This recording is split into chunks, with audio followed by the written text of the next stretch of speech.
ஜீவபாரதி அப்படின்னு ஒரு எழுத்தாளர் வேல்நாச்சியார் பற்றி ஒரு புத்தகம் எழுதியிருக்கார்.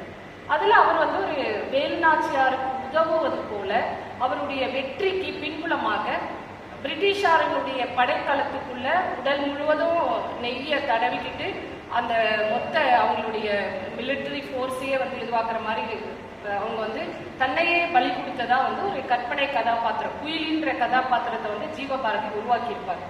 ஸோ அப்படி ஒரு ஆங்கிலேயர்களுடைய ஆயுத கிடங்கை தகர்த்ததுனால வேல்நாச்சியாருடைய வெற்றி மிக எளிதாக நடந்தது.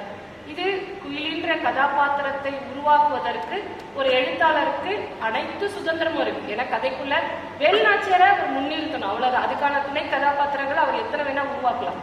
ஆனா குயிலின்ற கதாபாத்திரத்தை மட்டும் தனியா எடுத்து அதை ஒரு வரலாற்று பிம்பமாக முன்னிறுத்த கூடாது. அதை ஆனா நம்ம இன்னைக்கு செஞ்சுட்டோம். தமிழ்நாடு அரசு குயிலிக்கு என்று ஒரு வேல்நாச்சியாருடைய மணிமண்டபத்துல தனியா ஒரு மணிமண்டபத்தையும் கட்டிட்டாங்க.